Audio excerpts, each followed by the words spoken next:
back to my channel, Dr. J and Your Health. It's good to be back.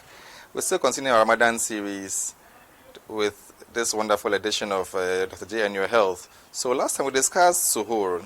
Suhoor is the pre-dawn meal that the Muslims take before starting the Ramadan.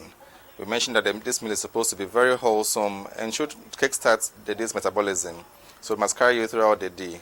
So this meal should be well thought out and well planned, and should contain some complex carbohydrates in your meal, which should be slowly digesting and carry you throughout the wee hours of the day.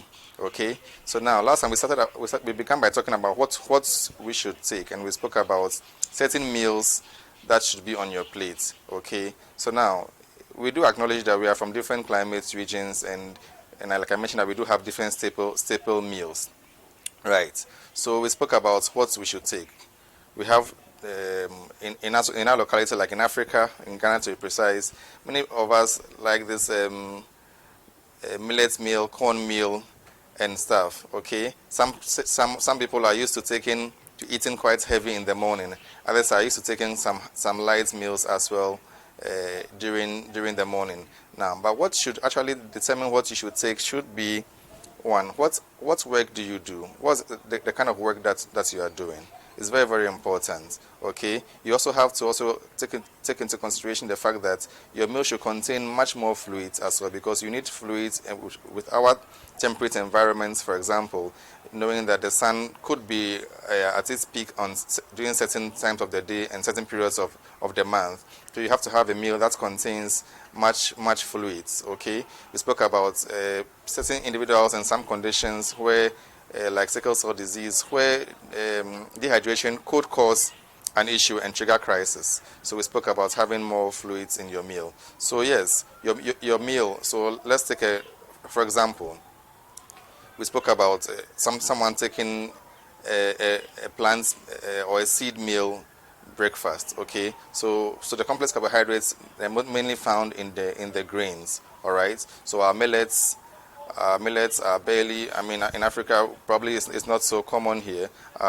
Corn flour and all of that could help us get something wholesome. So if you take a porridge meal in the morning, the porridge meal should be able to give you some complex carbohydrates which should digest and also contain some fluids as well. You also add some bits of bread to it, which should also give you some bits of energy as well. Brown bread would also go a long way to help as well. Now, some people ask the question about what about someone waking up early in the morning and taking something like fufu or taking something like banku and stuff, because we are used to taking these meals in the day. Then again, I throw back the question to you.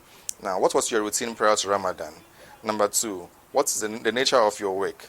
All right, you want to take something that will not slow you down during the day, but will still give you the energy that you need to carry out your activities during the day. So if this is your stable, that means that you have been taking during the day, and you are somebody who is a heavy worker, you might need some more energy.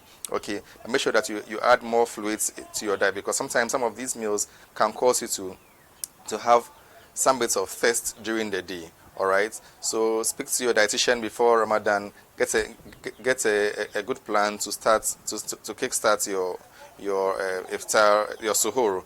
Then we can look at iftar subsequently. All right, so it's very important that we take this into consideration.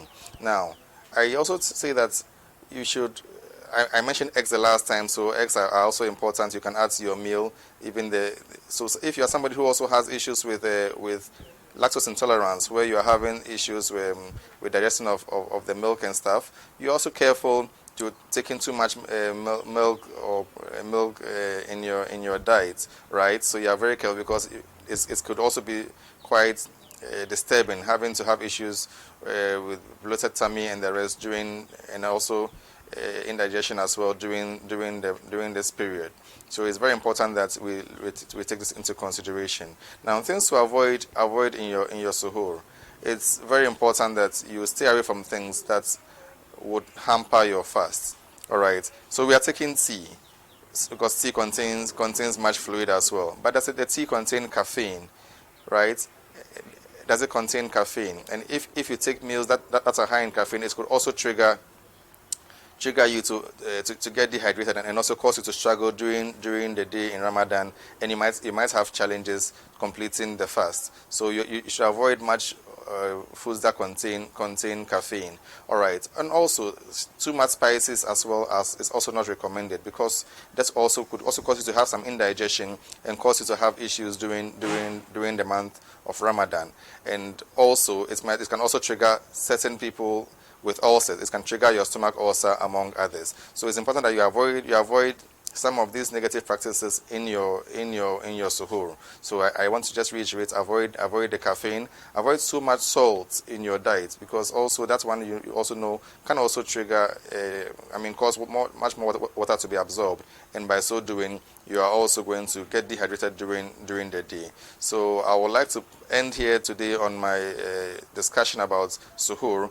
I will complete tomorrow the issues of suhoor. Then we shall see how we can tackle iftar subsequently. So as we've begun this holy month of Ramadan, I just want us to have a very good meal plan. Start the day well. Kickstart with the right amount of nutrients that you need to have a wholesome breakfast, to give you the right metabolism that you need to carry out these activities. Then we can see what happens at the time of suhoor.